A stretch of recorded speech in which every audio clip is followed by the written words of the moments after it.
नमस्ते। आप सभी का स्वागत है आज के इस कार्यक्रम में। और आज हमारे साथ जुड़ रहे हैं भाऊ तोरसेकर जी और साथ में हैं ओंकार चौधरी जी। स्वागत कर रहा हूं आप दोनों महान भावों का। आरंभ करने से पूर्व आप नमस्कार। सभी को याद दिला दूं कि आप चैनल को सब्सक्राइब करें, वीडियो को लाइक करें और ध्यान रखें कि हमारा the Jaipur dialogues Deccan summit at Pune वो बिल्कुल तैयार है। अब स्टूडेंट कैटेगरी भी वहाँ लॉन्च हो गई है, तो आप रजिस्ट्रेशन कराने के लिए नीचे डिस्क्रिप्शन में अवश्य जाएं। भाऊ भी रहेंगे, ओंकार जी भी रहेंगे वहाँ पे, और भी कई प्रमुख वक्ता रहेंगे। पहला कार्यक्रम है तो एक दिन का ही होगा, लेकिन लाइव टेलीकास्ट होगा सदैव की तरह, तो आप लोगों को आनंद निश्चित आएगा। तो मैं चलता हूँ भाऊ के पास। सबसे पहले तो भाऊ, आपका जो ये शिष्य है राहुल गांधी, जिसको आप पाकिस्तान को भेंट कर रहे थे, ये पूरी तरह से मेंटल हो गया है क्या? हाँ, वो मेंटल हो गया था पहले से, अब डिसमेंटल हो रहा है। अच्छा। अब जो हो रहा है वो डिसमेंटल हो रहा है, क्योंकि आहिस्ते आहिस्ते देखो कितनी गड़बड़ हो गई है इनको। और एक बात मैं हमेशा समझता हूँ कि राजनीति में आपको क्रिकेटर जैसा होता है, हर बॉल देखकर खेलना पड़ता है। हम्म। तो मुझे गावस्कर का एक किस्सा याद आता है कि गावस्कर ने एक इंटरव्यू में बताया कि श्रीकांत जब नया था वो उसके साथ ओपनिंग बैटिंग के लिए आया था, और सामने वाले पाकिस्तान को बॉलर को बहुत पीटा था उसने पहले 2 ओवर। तो वो बॉलर था, वो दौड़ते दौड़ते फास्ट बॉलिंग करते हुए उसके फॉलो थ्रू तक आ जाता था और गाली देता था। तो 2 ओवर के बाद श्रीकांत ने गावस्कर को पूछा, ये कौन है, बहुत गाली देता है। तो गावस्कर ने उसका नाम बता दिया। वो बड़ा बॉलर था, शायद इमरान खान था। हम्म। गावस्कर ने इंटरव्यू में बॉलर का नाम नहीं बताया। हम्म। तो बोला अयो यो वो है, ऐसा करके रिएक्शन दिया श्रीकांत ने। और तीसरी ओवर बैकफुट पर जाकर खेलने लगा, हम्म। और तीसरे या चौथे बॉल पर कुछ एलबीडब्ल्यू आउट हो गए। तो गावस्कर ने उसका एनालिसिस बढ़िया किया था कि पहली 2 ओवर वो बॉल को खेल रहा था, तीसरी ओवर में ये बॉलर को खेलने लगा। हमको बॉल से खेलना है, ना कि बॉलर से खेलना है। तो उसकी प्रेशर में आ गया। तो राहुल गांधी की हालत वो है, वो समझ नहीं पाते कि बॉलर कौन है क्या है, बस उसी तरीके से खेलेंगे। अब उसी तरीके से खेलना है तो या तो आपको वीरेंद्र सहवाग होना पड़ता है, भाई आउट आउट क्या बात है, आउट कोई बात नहीं, या तो संभाल कर महेंद्र धोनी जैसा खेलना पड़ता है कि भाई बॉलर कौन है इसको ठोकेंगे, नहीं तो संभाल कर खेलेंगे। राहुल को वो कुछ नहीं, वो गली का क्रिकेट भी नहीं खेला है, और वो डायरेक्ट टेस्ट मैच में 2020 में खेलना चाहते हैं, वहां गड़बड़ हो जाती है।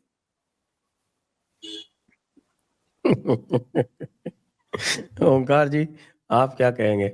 राहुल गांधी को ये कौन सा सस्ता नशा हुआ है दोबारा? राहुल गांधी एक्चुअल में अजीबोगरीब केस है, उसको उनको समझने की जरूरत है। और उनके प्रति कभी कभी एक अंदर से भाव आता है, गुस्सा भी आता है, लेकिन कई बार तरस भी आता है। और चूंकि उनकी मम्मी की ये अभिलाषा रही है कि जैसे जवाहरलाल नेहरू प्रधानमंत्री रहे, जैसे इनकी दादी और उनकी सास इंदिरा गांधी रही, जैसे उनका पति और इंदिरा जी का बेटा राजीव गांधी रहा, और तीनों भारत रत्न भी रहे, तो उसी तरीके से उनकी संतान भी प्रधानमंत्री बने और इनको भी भारत रत्न मिले। तो साहब, उनकी अभिलाषा, उसके अनुरूप इनकी ट्रेनिंग तो हुई नहीं है। अनफॉर्चुनेटली इंदिरा गांधी के बाद इस फैमिली में कोई पॉलिटिशियन हुआ नहीं है। थोड़ा बहुत एक पॉलिटिशियन संजय गांधी था, वो भी थोड़ा सा गलत ट्रैक पे चला गया था। लेकिन राजीव गांधी तो पॉलिटिशियन था नहीं, उसको तो समझ थी नहीं। वो भी एक कोटरी से घिरा हुआ था, और जैसे वो बता देते थे वैसे ही एक्शन और रिएक्शन देता था। इसके बाद सोनिया गांधी जिन स्थितियों परिस्थितियों में कांग्रेस पर लादी गई 1998 में लाकर के, तो ये भी कोठरी से घिरी रही। उस कोठरी का हिस्सा कुछ बनते रहे, कुछ बाहर जाते रहे, कुछ अंदर आते रहे। वो सलाहकारों की सलाह पर ही कांग्रेस पार्टी को चलाती थी, और कांग्रेस पार्टी की अलग अलग समय पर राज्यों में जो सरकारें थी उनको भी चलाती थी। तब तक मामला फिर भी ठीक था संजय जी, क्योंकि उनकी कोठरी में कम से कम कुछ एक्सपीरियंस्ड सलाहकार तो थे। वो, अगर सोनिया गांधी के पास अपनी अकल नहीं थी तो वो सलाहकारों की अकल से काम चला लेती थी। इसलिए कांग्रेस भी ठीक चल रही थी, कांग्रेस के तहत अलग अलग राज्यों में चलने वाली सरकारें भी ठीक चल रही थी। मनमोहन सिंह प्रधानमंत्री बने, किन स्थितियों परिस्थितियों में बने, वापस उन चीजों में जाना नहीं चाहता, लेकिन उस समय भी सोनिया गांधी चला ही रही थी। उनकी वो मंडली भी थी और एक सलाहकार परिषद भी उस समय गठित कर ली गई थी, जिसकी वो चेयरपर्सन थी, जिसमें हर्ष मंदर से लेकर के पता नहीं कौन कौन से ऐसे हर चेहरे तरह का लेफ्टिस्ट शामिल था उसमें। जी हाँ, जी हाँ। तो तब भी जैसा भी था, लेकिन सरकार चली थी। सरकार के माइनस प्लस आप उनको क्रिटिसाइज कर सकते हैं, जो घोटाले हुए, जो गड़बड़ियां हुई, जो तथाकथित ईमानदार प्रधानमंत्री की नाक के नीचे तमाम गड़बड़ियां होती रही और वो ईमानदार बने रहे और तमाम बेईमानियां, घोटाले, गड़बड़ होते रहे, उस पर हम एक बहस कर सकते हैं। लेकिन जब से राहुल गांधी कांग्रेस को टेक ओवर किए हैं, तब से तो सारा बंटाधर हो चुका है। गुलाम नबी आजाद ने कांग्रेस पार्टी छोड़ते हुए जो 8 पेज का एक लेटर लिखा था सोनिया गांधी को, उसमें बहुत स्पष्ट तौर पर उन्होंने ये कहा था कि राहुल गांधी किसी की सुनते नहीं है, राहुल गांधी किसी से मिलते नहीं हैं, और पार्टी की जो गाइडलाइंस हैं, गाइडलाइंस क्या हैं, जो सर्वोच्च नीति निर्धारक समिति है कांग्रेस की, वो है सीडब्ल्यूसी। सीडब्ल्यूसी ही अलग अलग मुद्दों पर यह डिसीजन लेती है कि हमें स्टैंड क्या लेना है। लेकिन सीडब्ल्यूसी को तो ये कभी का उठा करके खूंटी पर टांग चुकी हैं और दफन कर चुके हैं। अब तो जो भाई बहन ट्वीट कर देते हैं या जो मीडिया के सामने बोल देते हैं, बस वही कांग्रेस की लाइन हो गई है। और अनफॉर्चुनेटली जो अभी भाऊ ने कहा है, ये कुछ ऐसे गलत लोगों के हाथों में पड़ गए हैं, गलत ताकतों के हाथों में पड़ गए हैं, जो नरेंद्र मोदी को तो हटाना ही चाहते हैं, नरेंद्र मोदी को तो बर्दाश्त करना ही नहीं चाहते हैं, पर वो भारत को भी नुकसान पहुंचाना चाहते हैं।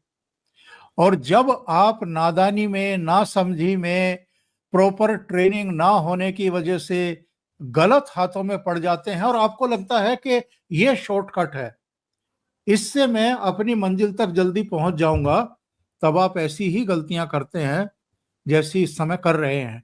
मैंने ये जो बात कही है कि प्रॉपर ट्रेनिंग नहीं मिली है, तो ये इसलिए कहा है कि इंदिरा गांधी जब 1984 में उनके सुरक्षा कर्मियों के द्वारा मार डाली गई, तब तक ये छोटे थे, दोनों बच्चे छोटे थे, प्रियंका गांधी भी और राहुल गांधी भी।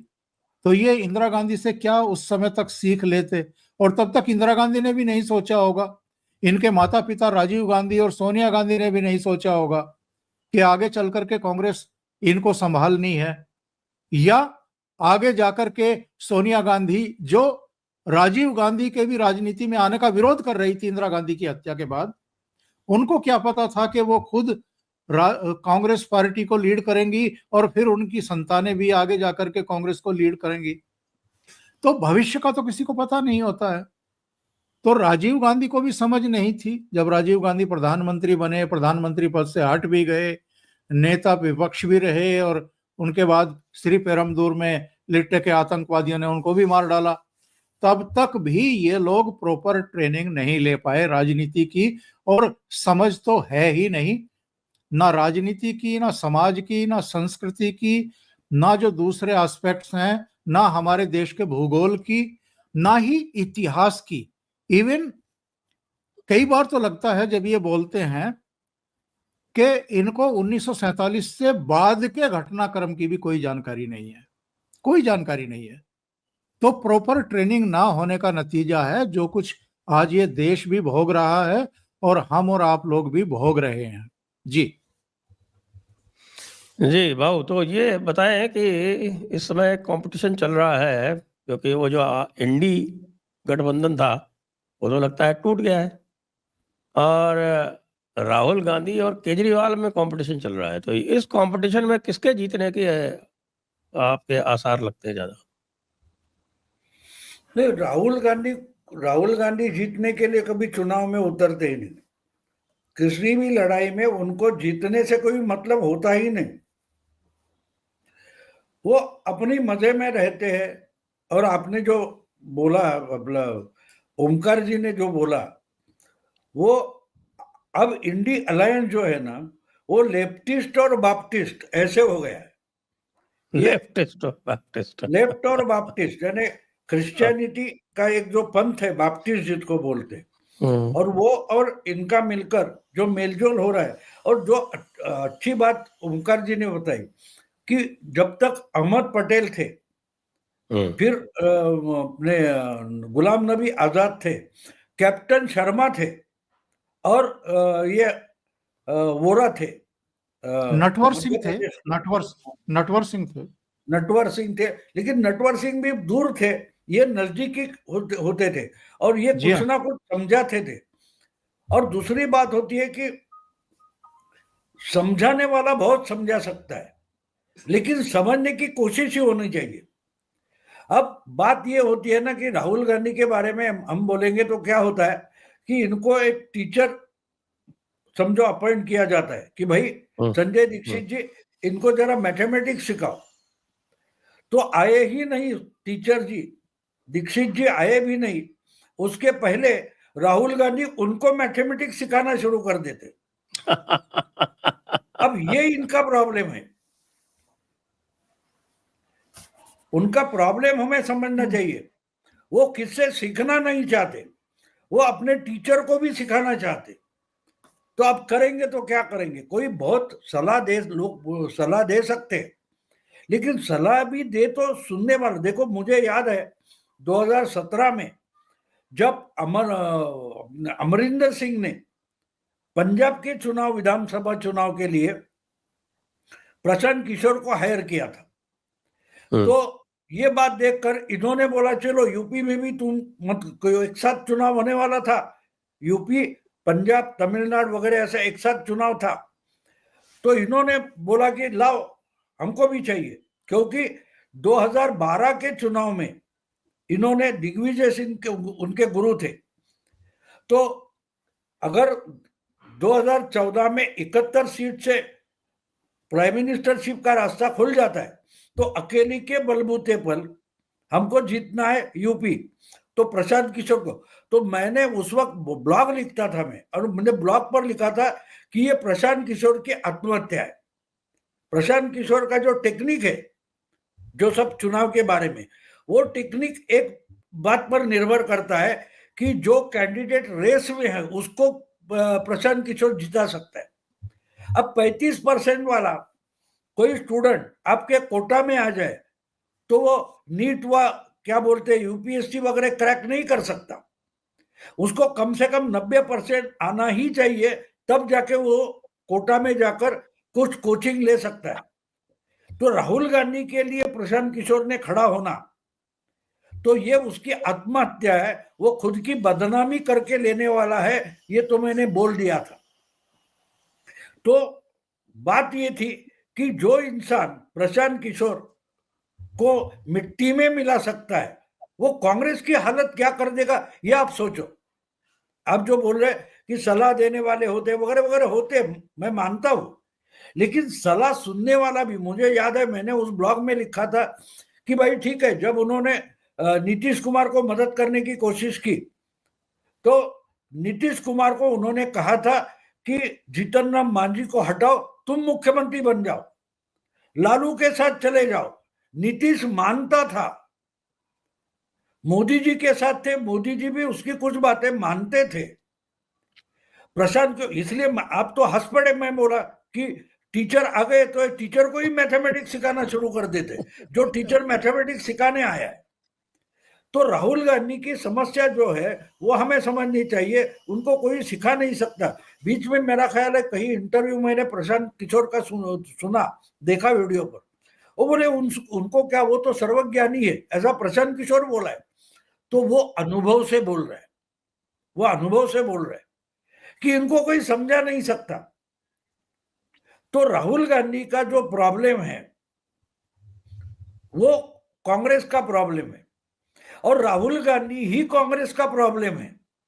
अब कांग्रेस में एक प्रस्ताव कब पास हुआ मुझे मालूम नहीं, शायद उसके बाद ही सीडब्ल्यूसी का मामला खत्म हो गया कि उन्होंने एक प्रस्ताव पास कर लिया कि हमारे यहाँ जो कुछ ज्ञान है उसका नाम राहुल गांधी है। तो जब राहुल गांधी जो बोलेंगे वो पॉलिसी होगी, वो प्रस्ताव होगा, उसके आगे कुछ नहीं होगा। अब राहुल गांधी जब तक बोलते नहीं तब तक पार्टी को पता नहीं होता। आपको वो जो अध्यादेश फाड़ा हुआ था आपको याद होगा, अजय माकन प्रेस कॉन्फ्रेंस में बैठकर बोल रहे थे कि ये अध्यादेश कितना अच्छा है, प्रेस कॉन्फ्रेंस चल रही थी प्रेस क्लब में, और वहां ये अचानक पहुंच गए, बोले दिस इज पुलिस ने फाड़ कर उसको कूड़ेदान में फेंकना चाहिए। उसके बाद राहुल गांधी कुछ 5-7 मिनट में निकल गए और अजय माकन को पूछा अब आप क्या बोलते हो, नहीं नहीं वो गलत है, वो फाड़ के फेंक देना चाहिए। वही माकन बोलने लगा जिसने उसके समर्थन के लिए प्रेस कर। तो आप जो बोल रहे हैं सीडब्ल्यूसी एक बार हो गई और उसमें तय हो गया कि भाई राहुल गांधी हमारा ज्ञान है, हमारा ज्ञानकोश है, हमारी डिक्शनरी है। तो राहुल गांधी अगर सोनिया गांधी को ही राजीव गांधी बोलती है तो आगे चलकर आप सबको सोनिया गांधी को भी राहुल गांधी करके पुकारना पड़ेगा। तो जयराम रमेश से लेकर कन्हैया कुमार तक सब सोनिया जी के सामने खड़े हो गए, राजीव जी नमस्कार ऐसा बोलेंगे, क्योंकि वो तो प्रस्ताव पास हो चुका है। राहुल गांधी के दिमाग में सीडब्ल्यूसी बैठी है। तो इस ढंग से कांग्रेस का काम चलता है, हमें वो समझना जरूरी है कि कैसे, और इसलिए राहुल गांधी ही कांग्रेस का प्रॉब्लम बन चुकी है। अब उस प्रॉब्लम को ही आप सॉल्यूशन समझे, ये शक्ति है। तो इससे कांग्रेस उठकर खड़ी कैसी होगी? आपको गधे को आप घोड़े के बाजार में लाकर खड़ा कर सकते, सजा कर सवार कर, घोड़ा ये देखो घोड़ा है हमारा, पेश करो। घोड़े के बाजार में गधे को खड़ा करना गलत नहीं मानता मैं, लेकिन उसको ही रेस में जाकर दौड़ाना वो गलत होता है। कांग्रेस की गलती आप समझ लो, वो अगर अपना अध्यक्ष गधे को बना रहे और घोड़ा बनाकर पेश कर रहे तो वो गलत मैं नहीं बिल्कुल मानता। देखो उन्होंने एक कठपुतली को उठाकर प्राइम मिनिस्टर बना दिया, लेकिन वो प्राइम मिनिस्टर कठपुतली करके काम करता था, वो अपना हाथ नहीं उठाता था। जब तक सोनिया गांधी आदेश नहीं देगी वो हाथ नहीं उठाता था। चल गया 10 साल चल गया, तो राहुल गांधी क्यों नहीं चलेगा? लेकिन प्रॉब्लम ये है कि राहुल गांधी घोड़ा गधा होकर भी घोड़े की रेस में दौड़ना चाहता है। अब यहाँ प्रॉब्लम हो जाती, और ये मैं आपके हंसने के लिए नहीं बोल रहा हूँ, मैं आपको एक बात समझाता हूँ। एक हम गांव गांव जाते हैं, कई पेड़ के नीचे, पीपल के पेड़ के नीचे वगैरह एक पत्थर रखा होता है, उसे वो सिंदूर वगैरह लगाया होता है, हम मत्था टेकते, उसको भगवान की मूर्त मानकर हम मत्था टेकते, नमस्कार करते। लेकिन पत्थर को ध्यान में रखना चाहिए, ये सिंदूर को नमस्कार हो रहा है, पत्थर को नहीं। अगर पत्थर समझने लगे यार ये तो भगवान बन गया, लोग मत्था टेक रहे, और अगर वो पत्थर हिलने डुलने लगा तो लोग बोलेंगे ये तो भूत पिशाच है, हिल रहा है। तो राहुल गांधी कांग्रेस के लिए क्या समस्या है ये पहले समझ लो, तो आपके सारे सवाल के जवाब अपने आप आना शुरू होता था। और केजरीवाल भाऊ अभी एक वीडियो मैंने देखा था, आजकल बहुत सारे दिलचस्प वीडियो बनाए जाते हैं। एक पाकिस्तानी सैनिक जो है उस सरहद पर खड़ा हुआ, उस पार से भारत के सैनिक से बात कर रहा है, कहने लगा कि बहुत तुमने हमारा मजाक उड़ा लिया, बहुत तंज कस लिए, अब हम गरीबी दरिद्रगी से उबरने वाले हैं। उसने कहा भाई ऐसा क्या प्लान है? बोला जी 1 करोड़ गधे हमारे चीन खरीद रहा है, तो अब हम जो है इस गरीबी से लाचारी से उबर जाएंगे। तो ये हिंदुस्तान वाला उससे कह रहा यार 1 गधा हमारा भी बिकवा दो। तो वो कहने लगा कि नहीं नहीं भैया, वो हम बिल्कुल नहीं बिकवा सकते, हाँ। उसे कोई नहीं खरीदेगा। उसको उसको सोरोस ने खरीद लिया था, उसका दिवाला निकल गया है। आप वो भी समझ लो ना। उसको क्या बोलते हैं, बाइडेन ने खरीद लिया। बाइडेन की हालत देखो, रघुराम राजन की हालत देखो। रघुराम राजन कबूल करने लगा कि यार यूपीए के समय ही बैंक लूटे गए, ये कबूल करने लगा है। वो कहते हैं ना कि जब जहाज डूबता है तो सबसे पहले चूहे भागना शुरू करते। 15-20 दिन पहले रघुराम राजन ने मानना शुरू कर दिया ये सब एनपीए वगैरह थे, मल्ल्या वगैरह थे, ये हमारे जमाने के हैं। ये खुद बिना पूछे बोलने लगा है। तो बात साफ है। अब राहुल गांधी की हालत मल्ल्या से भी बुरी होने वाले, नीरव मोदी से भी बुरी होने वाली है। ये मुखौटे लगाकर, मोदी और अदानी के मुखौटे लगाकर पार्लियामेंट की कैंपस में इंटरव्यू ले रहा था ना। अब किसका इंटरव्यू लेगा? किसका इंटरव्यू लेगा? तो चलता रहेगा। लेकिन प्रॉब्लम ये है कि राहुल गांधी प्रॉब्लम है, और उसको ही आप जब तक सॉल्यूशन मानोगे तो ये प्रॉब्लम से निकलने वाले नहीं है। ये सच्चाई स्वीकारनी पड़ेगी, और राहुल गांधी को भी स्वीकारना पड़ेगा। देखो, मुझे कुछ 4-5 साल पहले की बात है, खड़गे वगैरह का चुनाव वगैरह वो चर्चा चल रही थी। तब एक चैनल पे पूछा गया था, एक चैनल पर पैनल में मैं था, तो मुझे पूछा गया कि कौन अच्छा होगा कांग्रेस का अध्यक्ष और कौन चला सकता है। तो मैंने बोला कांग्रेस की वर्किंग कमेटी में बैठा कोई एक लीडर मुझे ऐसा दिखाओ कि चर्चा चल रही है और राहुल गांधी, प्रियंका या सोनिया गांधी बीच में बोल गए ए चुप बैठो। ऐसा दम देने वाला अगर कोई है तो दिखाओ, मैं बोलूंगा इसको अध्यक्ष बनाओ, ये पार्टी चलाएगा। ये हिम्मत ही गवा चुके हैं, वो बोलने की हिम्मत गवा चुके हैं।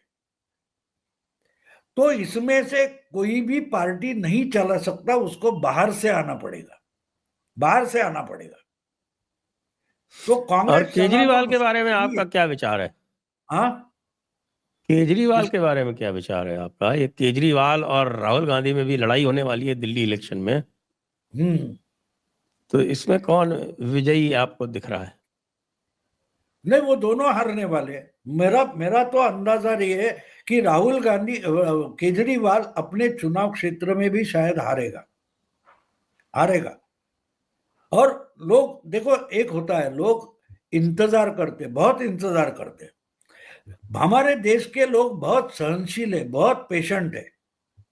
वो आपको देखो, हमारी सीख क्या है कि भगवान श्री कृष्ण ने शिशुपाल को 100 गुनाह तक माफ करने की सहूलियत दी थी। जब जब पूछा गया वो बोला मैं गिन रहा हूं, अभी 100 पूरे नहीं हुए। ये रिपीटेड आता है ना, रिपीटेड आता है। तो केजरीवाल ये भूल गए कि हनुमान के मंदिर में जाओ, राम की मंदिर में जाओ। अरे कभी भगवान के मंदिर में भी जाओ और देखो। हनुमान, श्री कृष्ण के इतिहास में, कथाओं में शिशुपाल नाम का चित्र है। वो भी 99 अपराध होने तक बिल्कुल कट्टर ईमानदार था, और जिस दिन 100 का घड़ा भर गया, कट्टर ईमानदार रहा नहीं। तो बात साफ है, केजरीवाल मेरा देखो, राहुल गांधी को केजरीवाल को हराना है, बीजेपी को हराना ही नहीं है। उनकी आइडिया साफ है, हमको जीतना नहीं है, हमको केजरीवाल को हराना है। और केजरीवाल को हराते हराते हमारा जो वोट शेयर वो लेके गया है वो वापस लाना है। आज कांग्रेस की दिल्ली विधानसभा के चुनाव की रणनीति साफ है, उनको अपना वोट शेयर आहिस्ते आहिस्ते वापस लाना है। और इसलिए केजरीवाल को हारना पड़ेगा, हारना ही पड़ेगा, क्योंकि कांग्रेस को जीतना नहीं है, कांग्रेस को अपना वोट शेयर वापस लाना है। और ये दोनों आपस में लड़ रहे और पूरा मीडिया देख नहीं रहा है कि दिल्ली में क्या चल रहा है। मैं आपको बता दूं आरएसएस की स्ट्रेटेजी क्या है, बता दूं। कल परसों मजाक नहीं है, शरद पवार ने जो आरएसएस की सराहना की है उसका कारण अभी अभी उनको पता चला है क्या हुआ है। बारामती लोकसभा चुनाव में एक पुरंदर नाम की विधानसभा कॉन्स्टिट्यूएंसी है, वहां एकनाथ शिंदे का कैंडिडेट चुनकर आया है। उनका जो असिस्टेंट है, मेरा दोस्त है, वो परसों मिलने आया था मुझे। उसने बोला कि हमारी कॉन्स्टिट्यूएंसी में जहां बीजेपी का कैंडिडेट नहीं था, एकनाथ शिंदे का कैंडिडेट था, वहां बीजेपी वाले हमारे साथ काम कर रहे हैं लेकिन आरएसएस वाले अलग से काम कर रहे थे। पुरंदर चुनाव क्षेत्र के लिए एक अलग आरएसएस का लीडर अपॉइंट किया गया था और वो हमसे बात तक नहीं करता था, क्या नमस्कार ठीक, कुछ बोलता तक नहीं था चुनाव के बारे में। लेकिन हमने वॉच किया तो जो आरएसएस वाला उस कॉन्स्टिट्यूएंसी का घर में बैठा काम नहीं कर रहा है, उसको पकड़कर काम में लगाता था। देख, यही एकनाथ का कैंडिडेट हमारा आरएसएस का कैंडिडेट है, उसको चुनकर आना ही है, उसको चुनकर लाना है। ये बीजेपी वाले नहीं कहते थे, आरएसएस वाले कहते थे ना। एकनाथ शिंदे के कार्यकर्ता करते थे, ये आरएसएस के लोग करते थे। और परसों शिरडी में जो अमित शाह बोले कि आपने एक बढ़िया काम कर दिया कि यूपी के हर कैंडिडेट को अपना मानकर चुनकर लाने की कोशिश की। ये बात समझ लो, तो वही बात दिल्ली में हो रही है। बीजेपी वाले क्या कर रहे हैं इस पर ध्यान है मीडिया का, लेकिन आरएसएस वाले क्या कर रहे हैं एक इसको पता नहीं, क्योंकि आरएसएस में कोई संजय राउत है नहीं, रोज सुबह 9 बजे आता नहीं है ना। तो खबर आएगी कहां से, खबर कहां से आएगी।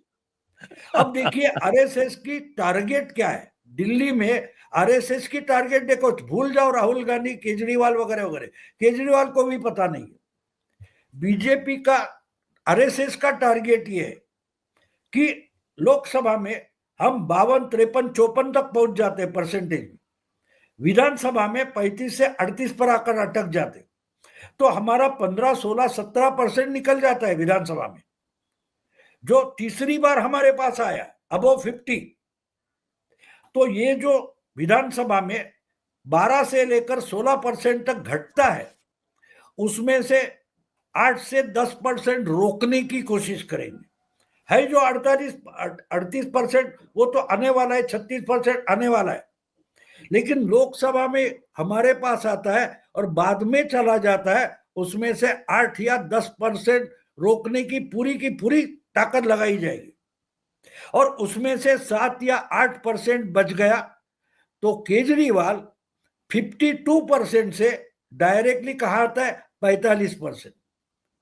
कांग्रेस राहुल गांधी मिलकर अगर और 5-7% निकाल लेते हैं तो केजरीवाल पहुंचता है 38-36% तक, और बीजेपी जाती है 38 से 7%, 45% पर।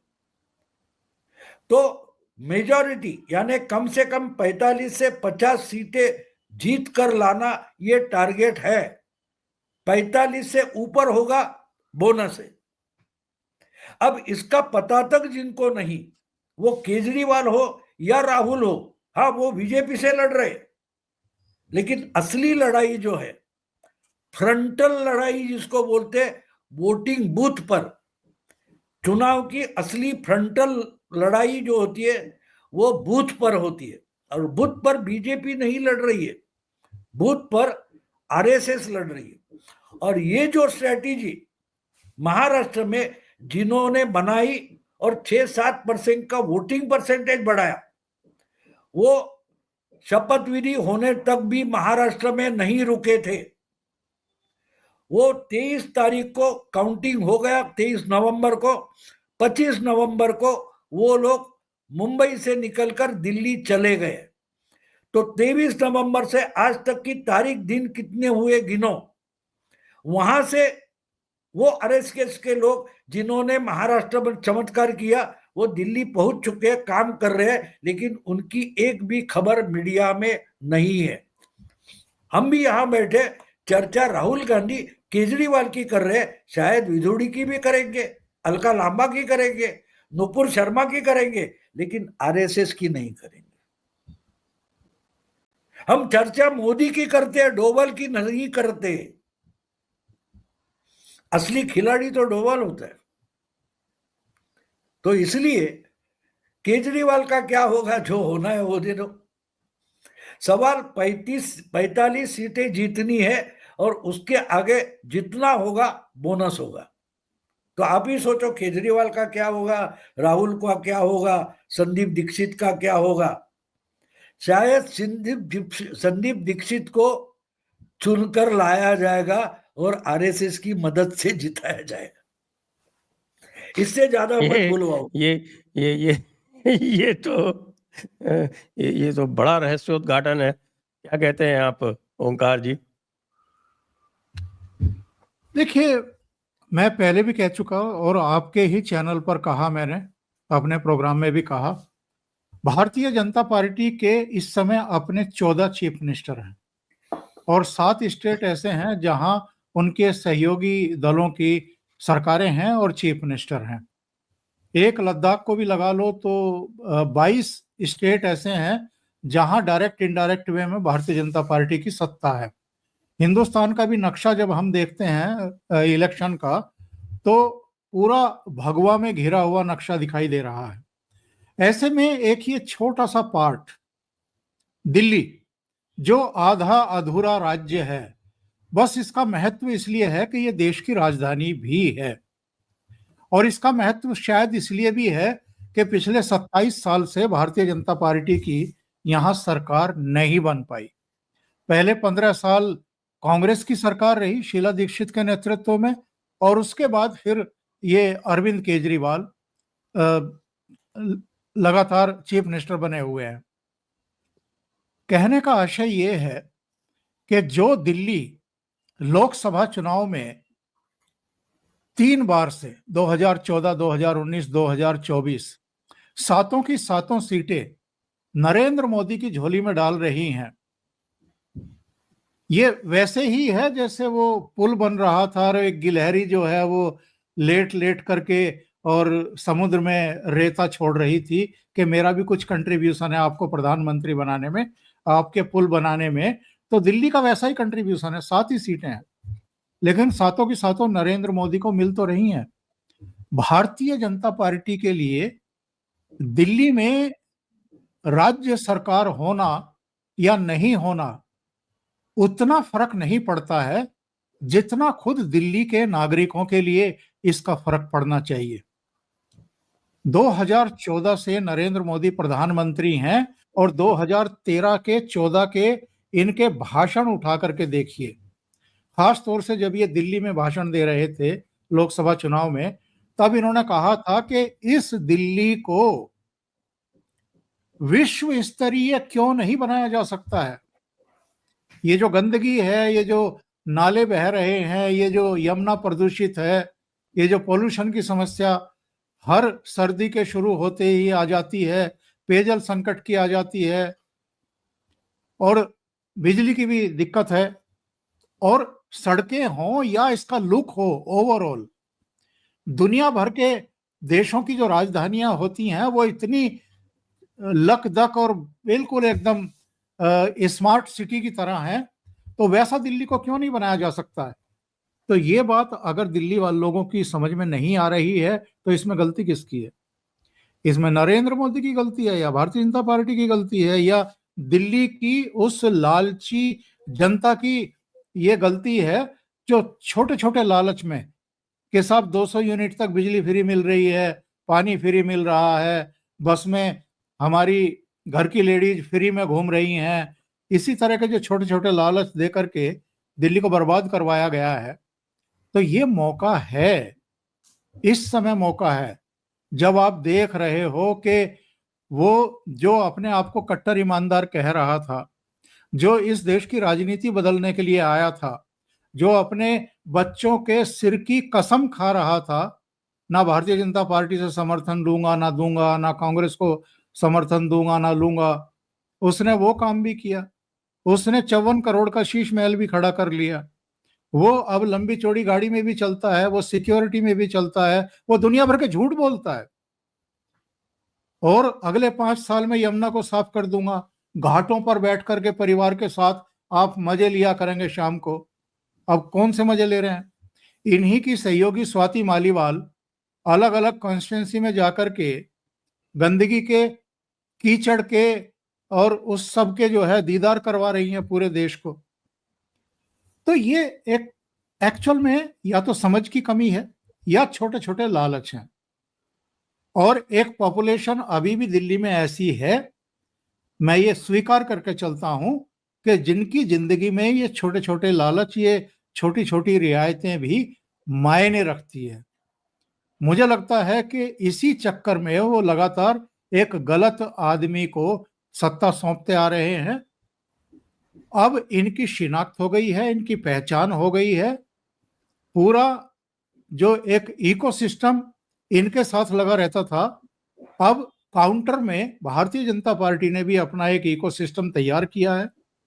सोशल मीडिया मंचों को देख लीजिए, मीडिया को देख लीजिए, उसमें अब काउंटर करने के लिए लोग बैठ गए हैं और चीजें नियोजित तरीके से इस बार सिरे चढ़ी हैं। प्रधानमंत्री के जो 2 कार्यक्रम हुए हैं चुनाव की घोषणा से पहले, उसमें उन्होंने भी आपदा जैसे शब्द को परोस दिया है लोगों के सामने कि भाई आप लोग जब बात करें तो इस शब्द को ध्यान में रखें और कोरिलेट करें इनको, और दिल्ली की जनता को समझाएं। अभी सीईसी की बैठक हुई थी भारतीय जनता पार्टी की, उसमें नरेंद्र मोदी का कहना था कि भाई दिल्ली के लोगों का भारतीय जनता पार्टी पर भरोसा बढ़ा है, लेकिन अभी जो इनके झूठ हैं उनको और एक्सपोज करने की जरूरत है। तो मुझे तो लगता है कि जो भाऊ कह रहे हैं, मैं उससे सहमति व्यक्त करता हूं। ये अरविंद केजरीवाल के लिए एक ऐसा चुनाव होने जा रहा है जिसके बाद इनके वास्तव में वो बुरे दिन शुरू होने वाले हैं, जिसकी इनको अच्छे तरीके से कल्पना भी है और ये समझ भी रहे हैं कि इनके साथ होने क्या वाला है 8 फरवरी के रिजल्ट आने के बाद। जी, एक बात और पूछनी है भाऊ, ये बताइए कि ये महाकुंभ को लेकर ये पूरा इकोसिस्टम जो है वो इतना उथल-पुथल में क्यों है? क्यों इसमें जो है इतना मेल्ट डाउन टाइप का हो रहा है? नहीं, उनको देखो क्या होता है, इनके समझ में वो नहीं आ रहा है कि वो जिसके साथ लड़ना चाहते हैं उसको कम से कम समझने की कोशिश करे। आप देखिए, आज दुनिया भर की चीजें आप देखें, पूरी दुनिया देखें, तो आज दुनिया में एक ही स्टेबल गवर्नमेंट या स्टेबल राजनेता है जिसका नाम मोदी है, जिसके पास मेजोरिटी नहीं है। अमेरिका से लेकर, चाइना से लेकर आप पुतिन तक जाओ, साउथ क्या बोलते वेस्ट एशिया से लेकर साउथ अमेरिका तक जाओ, ऑस्ट्रेलिया, कनाडा तक जाओ, पूरी दुनिया जो है वो नरेंद्र मोदी के इर्द गिर्द घूम रही है। ये इंसान अगर ट्रूडो को नाक रगड़ने तक लाता है, इस्तीफा देने की हालत पैदा कर देता है, इलन मस्क को खड़ा कर देता है, सोरोस की हालत बुरी हो जाती है, बाइडेन हार जाता है, तो कहां तक इसकी पहुंच है वो समझना पड़ेगा। जो ट्रंप ने बोला था, ही इज हार्ड बार्गेनर, तो ये बोलेगा नहीं लेकिन जो करता है उसका इंपॉर्टेंस हमें समझना चाहिए। तो गावस्कर इंटरनेशनल क्रिकेट खेला है और गली में भी बैट हाथ में नहीं पकड़ी, वो उठकर अगर चैलेंज करने लगे गावस्कर को, तो क्या क्रिकेट का मजाक बना दे? तो आप, इतना मजाक नहीं होता ना। आप उठकर केजरीवाल इसको चैलेंज करेगा और कोई कन्हैया कुमार उठेगा, संजय राउत उठेगा, उद्धव ठाकरे उठेगा, अरे आप किसके बारे में बात कर रहे हो? पता तो है आपको? आपको पता नहीं है आप किसके साथ लड़ रहे हो। आप तो जिसको चिरकुट भी नहीं बोल सकते हो मोदी की तुलना में। और एक बात आप देखिए कि 282 या 303 सीटें थी, उससे भी रिस्की डिसीजंस आज नरेंद्र मोदी उठा रहे, ले रहे। उसका मतलब क्या है? बात साफ की है मोदी ने, नायडू हो या नीतीश हो और कोई हो, वो खुले आम बोल रहे कि गिरा दो सरकार। मोदी चैलेंज कर रहा है। मैंने तो एक वीडियो बनाया कि मोदी खुद ही सरकार गिराना चाहते हैं, क्योंकि मोदी को मालूम है सरकार गिराने से मतलब नहीं निकलता।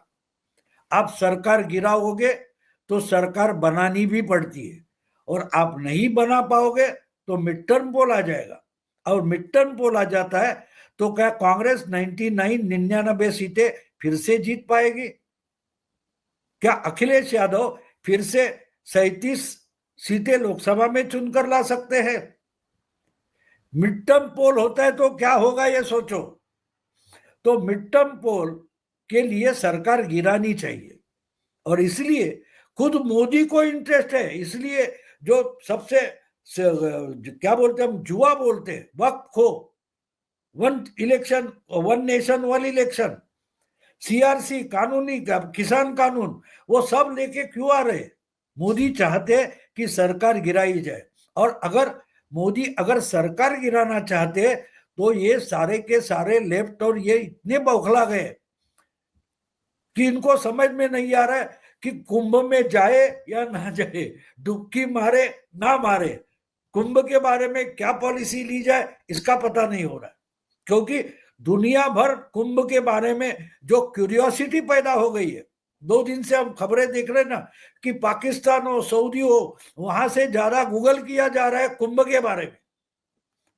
तो ये इनको पता नहीं चल रहा है, क्योंकि बात ये है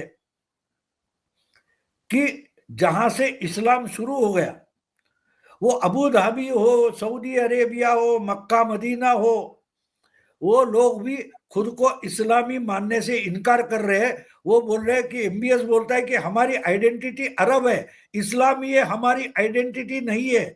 तो ये बेचारे हमारे यहाँ के मौलाना और मौलाना के जो अनौरस लेफ्टिस्ट पुत्र है, उनकी तो क्या बोले, पुरखे ही नहीं बचे उनके। तो इनका मेल्टडाउन इसलिए हो रहा है कि उनको पता नहीं चल रहा है तो जाए कहाँ। वो गाना है ना, 2 बेचारे बिना सहारे, बिन ताले की चाबी लेकर फिरते मारे मारे, हाथ में चाबी लगनी, जहां लगाए वो ताला कहाँ है उसका पता नहीं है, और बोलते चाबी तो मेरे पास है। अरे बिल्कुल तेरे पास चाबी, लेकिन ताला कहाँ है वो पता नहीं है। और ये इसकी हालत इनकी हो गई है कि करे तो क्या करे, कुंभ के बारे में क्या करे, दिल्ली के बारे में क्या करे, बाद में बिहार के बारे में क्या करे, सरकार गिराए तो गिराने के बाद क्या करे, सवाल के जवाब नहीं है, और सवाल के सवाल मोदी दागते जा रहे और बोलते ना गिरा के दिखाओ। मैंने एक बार तो कहीं बोल दिया था कि हम कॉलेज में थे, उस वक्त की बात है, वो उस वक्त क्या कोल्ड वॉर चल रहा था। वो अरे इसने कोई बड़ा बना दिया, उसने कोई और बड़ा बना दिया, क्या तो मिसाइल बना दिया, एटॉमिक मिसाइल बना दिया, वो बहुत चर्चा चलती थी और डराया जाता था, अरे बाप रे बाप, एटॉमिक वॉर हुआ तो दुनिया नष्ट हो जाएगी। नागासाकी पर डाला, उससे 10 गुना बड़ा एटम बम बना लिया। तो डॉक्टर राम मनोहर लोहिया, जिनको मैं बहुत मानता हूं, उनका एक इंटरव्यू मैंने पढ़ा था, यार क्यों डरा रहे हो, गिरा दो ना, गिरा दो, जो कुछ तुम्हारे पास एटॉमिक है वो गिरा दो, साले भीख मांगोगे, हम तो पहले से भिखारी है, तुमको लाइन में पीछे आकर खड़ा होना पड़ेगा। तो जो लोहिया बोलते थे ना कि एटम बॉम्ब की, एटम वॉर का डर हमें मत बताओ, गिरा दो, मोदी आज उस पोजीशन में है, बोलता है सरकार गिरानी है, गिरा दो, कुंभ के मामले में भी गिराओ और किसी मामले में गिराओ, लेकिन मिड टर्म पोल के लिए तैयार हो जाओ। और इसी का डर है, डर उसका है।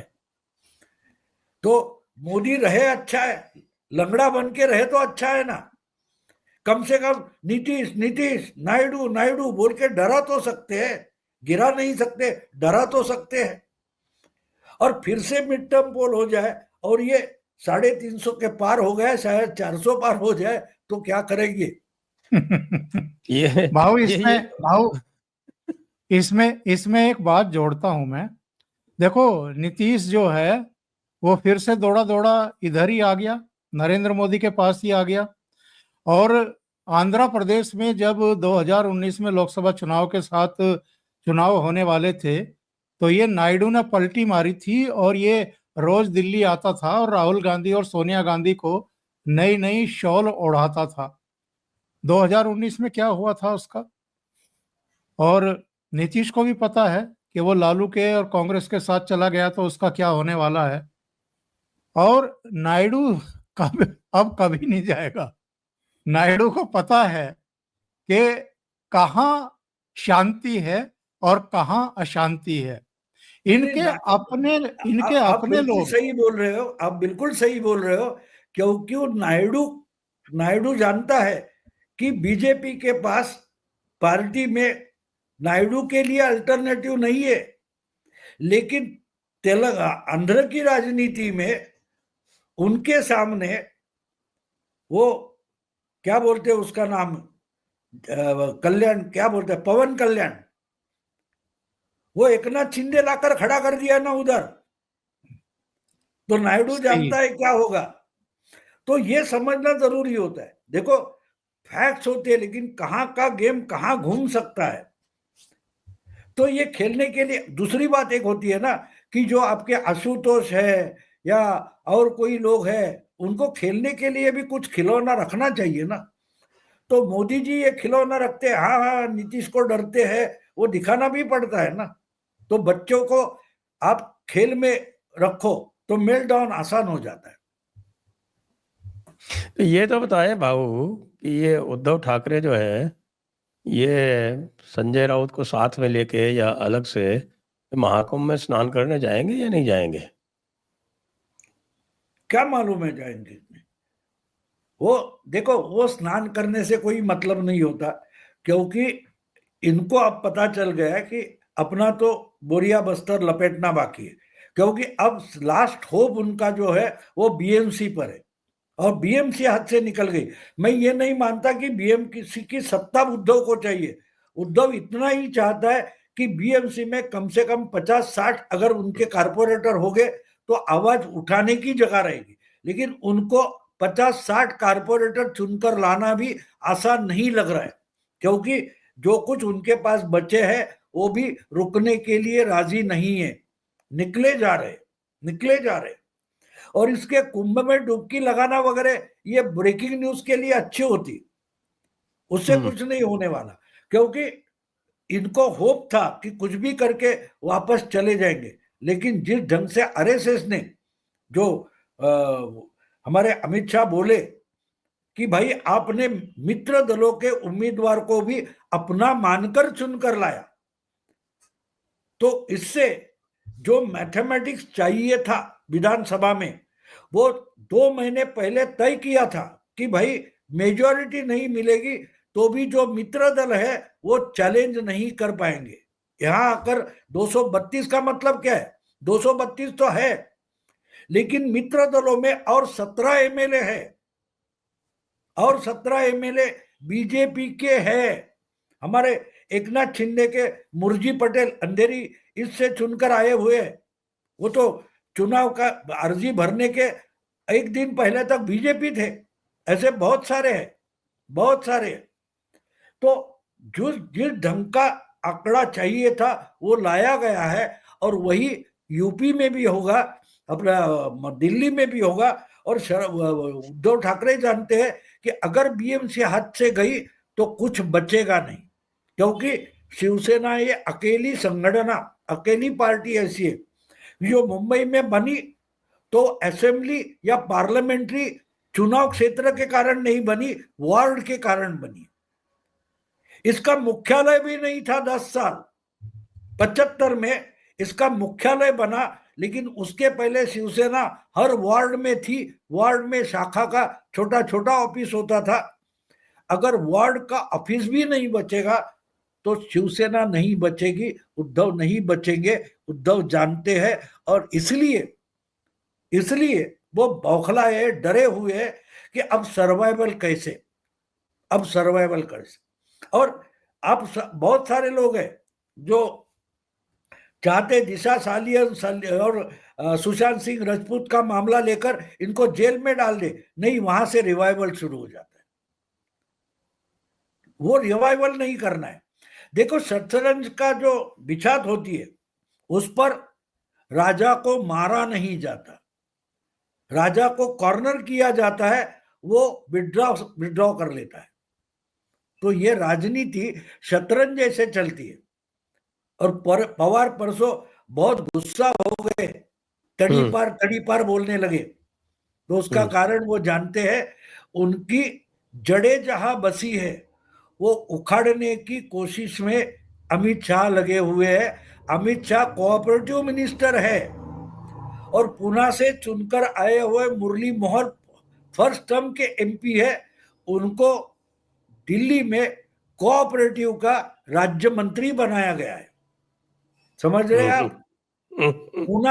पूना वेस्ट महाराष्ट्र में आता है। और शरद पवार की जड़ें सबकी सब ने 90% शरद पवार की जड़ पर्सनल कोऑपरेटिव में है।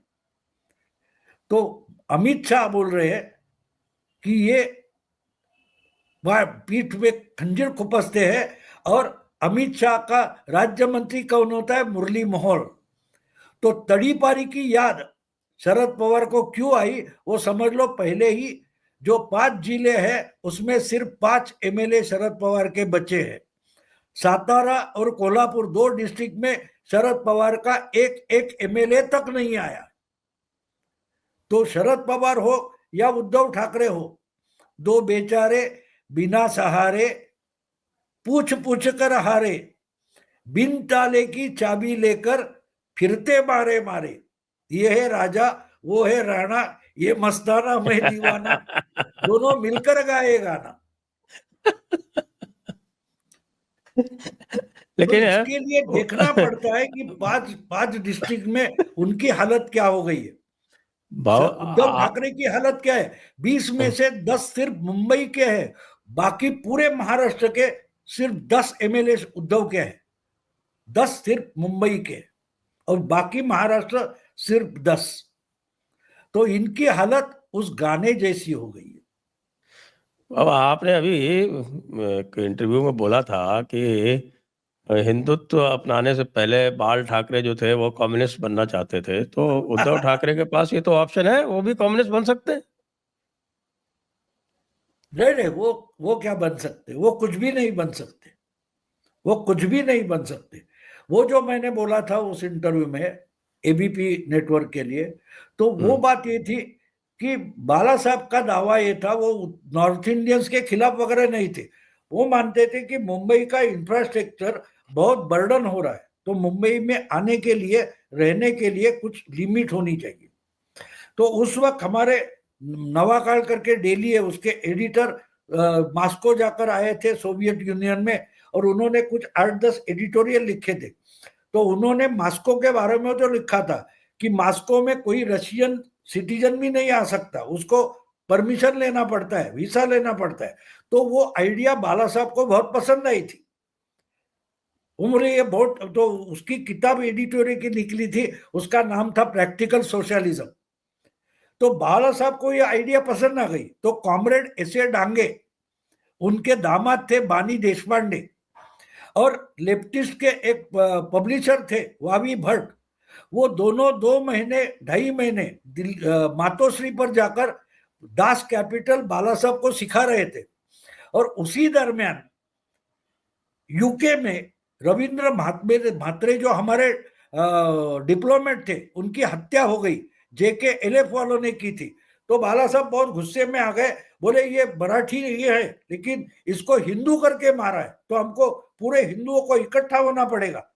और बाला साहब ने आरएसएस वगैरह हिंदू सभा सबको इकट्ठा बुलाकर मीटिंग की, उसमें तो कुछ निकला नहीं, लेकिन बाला साहब कम्युनिज्म छोड़कर हिंदुत्ववादी हो गए। तो ये उद्धव को भी याद है कि नहीं मुझे पता नहीं। तो उसके पास ऑप्शन क्या है? उसके पास ऑप्शन है रिटायर हो जाना। वो पूरा डुबकी मारने के लिए कुंभ में जाने के बजाय बची कुची शिवसेना है वो संजय राउत को दे देना। अरे भाई ये क्या उबाठा जो बची है वो जाके महाकुंभ में अच्छे मुहूर्त पर इसका विसर्जन कर देना। यही उनके पास अल्टरनेटिव बचा है, ऑप्शन नहीं है। ओंकार जी ये बताइए कि अखिलेश बाबू जो हैं वो प्रयागराज में तो जाते नहीं स्नान करने, लेकिन हरिद्वार में जाके और फिर वहां पर गंगा जी में नहाते हुए मकर संक्रांति को अपना फोटो शेयर करते हैं। और इसी तरह से राहुल गांधी जो है वो राम मंदिर नहीं जाते, वो काशी विश्वनाथ में अपना फोटो शेयर करते हैं। तो ये क्या चल रहा है?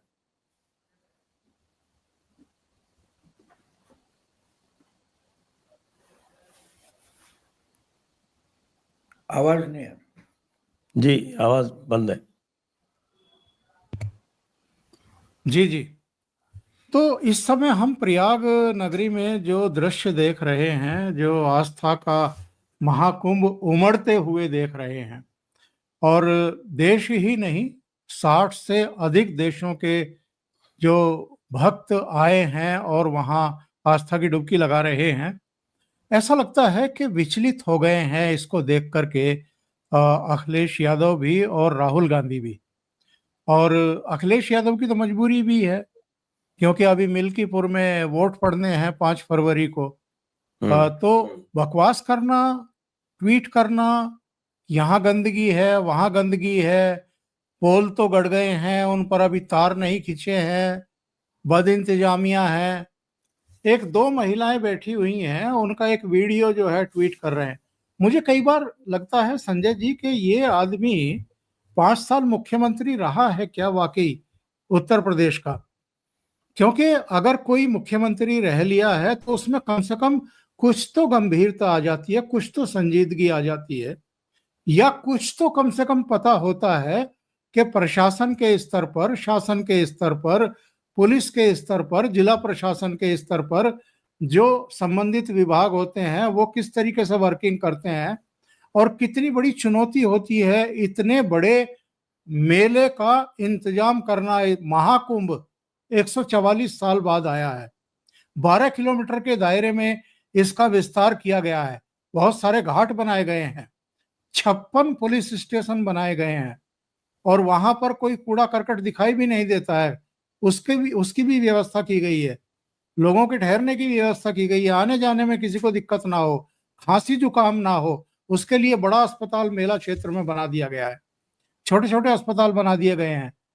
आप किन्हीं दो महिलाओं की जो बातचीत है उसका वीडियो आप जारी कर रहे हो, ये कहते हुए कि साहब देखिए क्या व्यवस्थाएं हैं वहां पे। वो क्या कह रही हैं कि जी हमें तो चाय भी अपनी जेब से खरीदनी पड़ी। अरे भाई, चाय पिलाने का भी क्या सरकार का दायित्व होता है?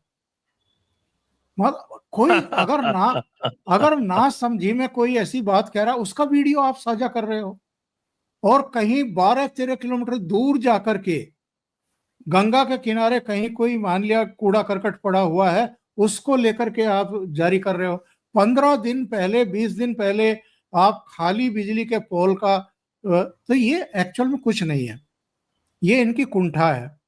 और इनकी स्मृति में 2013 में जो स्टेशन पर भगदड़ हुई थी, जिसमें बहुत सारे श्रद्धालु मारे गए थे, आजम 36 खान लोग को। मारे गए थे।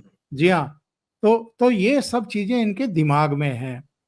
ये जो वो होती है ना एक काग चेष्टा, कि ये लोग कोई छोटी मोटी दुर्घटना भी हो गई ना, ईश्वर करे ना हो, और होने की कोई संभावना दूर दूर तक भी नहीं है जैसे इंतजाम है, नहीं तो करवाने लेकिन का अगर, प्रयास करेंगे।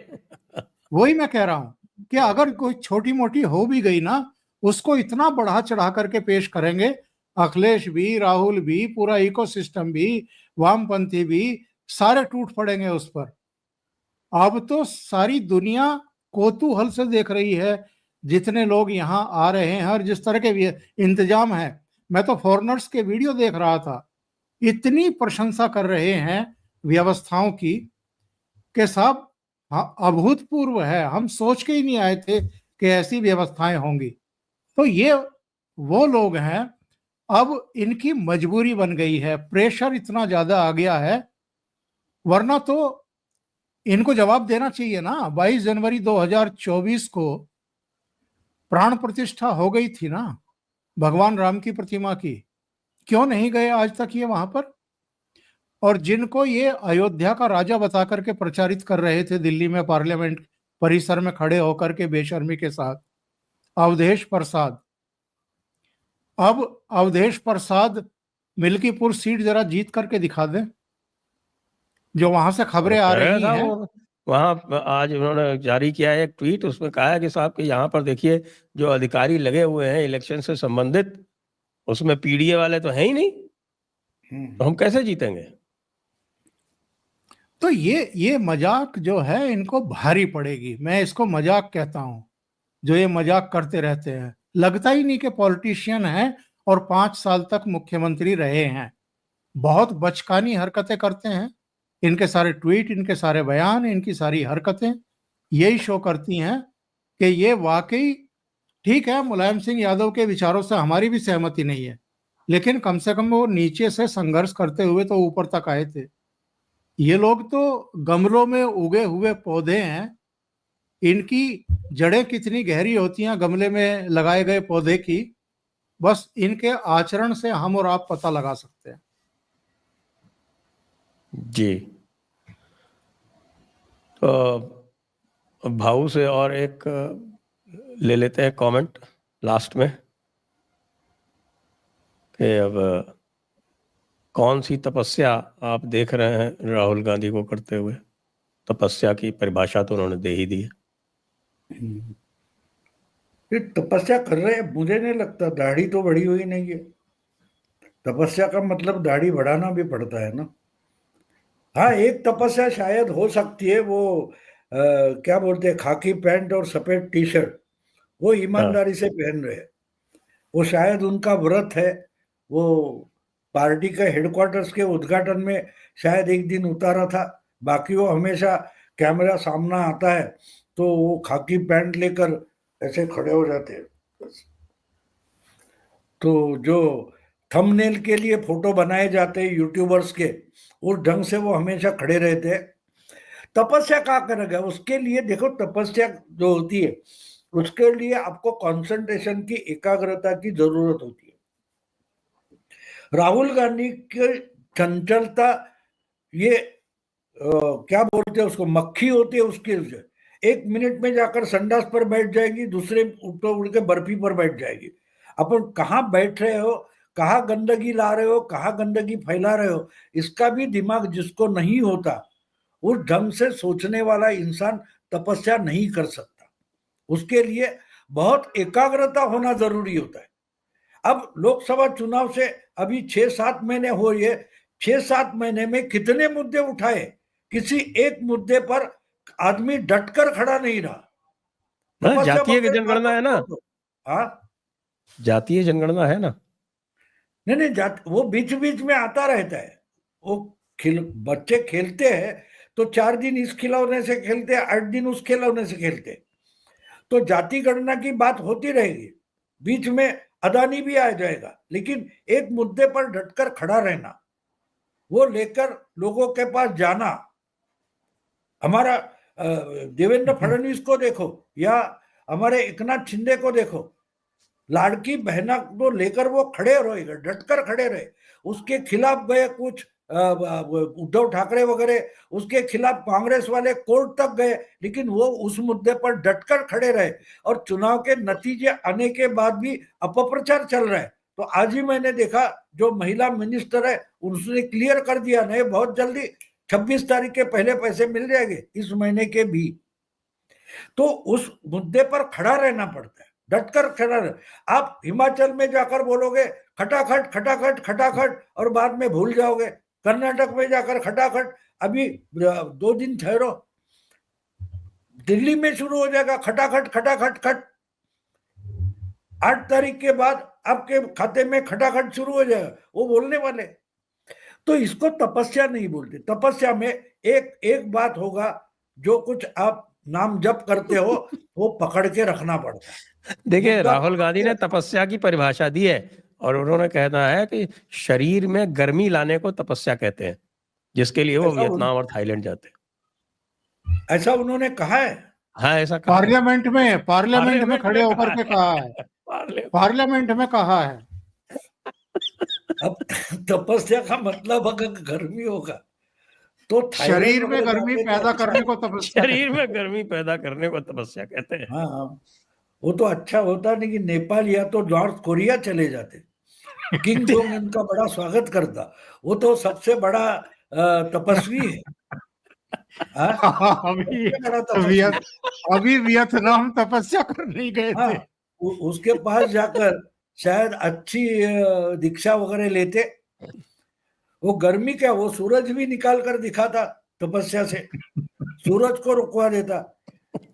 यानी देखो एक बात हमारी समझ में, मैं कितनी भी बचकानी हरकत करने की कोशिश करो, साला इतना इलॉजिकल नहीं बोल सकता। हम कोशिश भी करें तो आप ट्राई करो, आसान बात नहीं है। हम जब कॉलेज में थे, हमारे कॉलेज के जमाने में एक कंपटीशन होता था, इलॉजिकल बात करने की कंपटीशन होती, यानी एक सेंटेंस से दूसरा सेंटेंस ना मिले, इतना संदर्भहीन बोलते जाओ, कितनी समय ज्यादा बोलोगे उसका नंबर मिलते थे।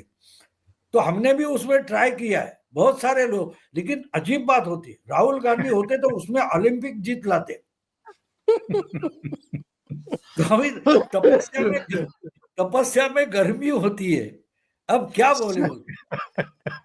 हाँ, तो अरे इनको हिमालय पर बिठाना चाहिए, तो हिमालय से पूरा जो बर्फ है वो पिघल कर चाहिए वहां तक, पर तमिलनाडु का दुष्काल वगैरह अकाल खत्म कर सकते हैं इनकी गर्मी से, पूरा हिमालय पिघल जाएगा।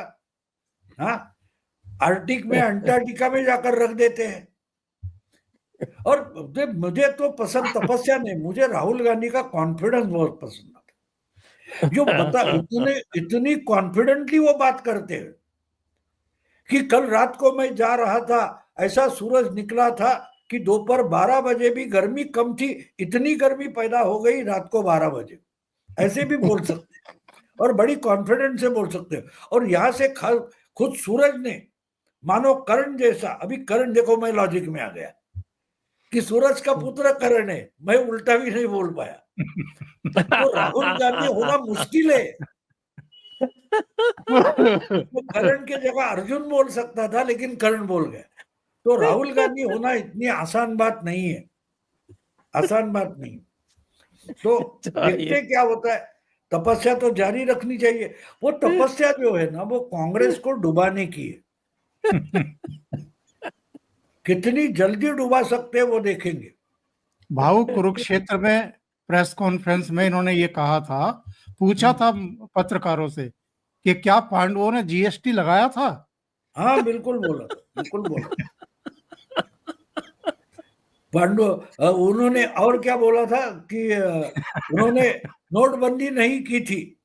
हाँ, नोटबंदी भी नहीं की थी, जीएसटी भी नहीं लगाया। उस समय नोट, यानी नोट होती थी, इसका भी पता नहीं इनको।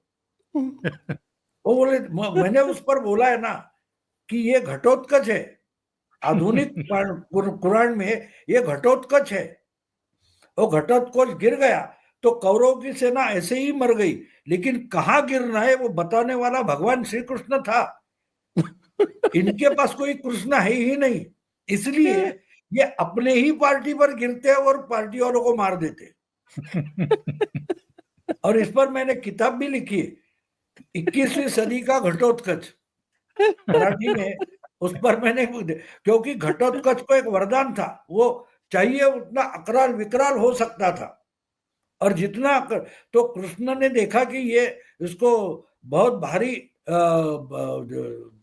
जख्म हुई है, ये मरने वाला है, तो भगवान श्री कृष्ण ने उसको याद दिलाया कि तुझे एक वरदान है, जो होता है उतना बड़ा हो जा मरने के पहले और सामने गिर जा। तो ये बताने वाला कृष्ण होना चाहिए ना, सिर्फ आप पांडव होने से, पांडव का घटोत्कच होने से मतलब नहीं है, आपके साथ कोई कृष्ण भी होना चाहिए। तो इनके पास कृष्ण नहीं था, उल्टा दूसरा खुद कन्हैया बना हुआ खड़ा था, वो बोला यार हमारे बाजू में ही गिर गया।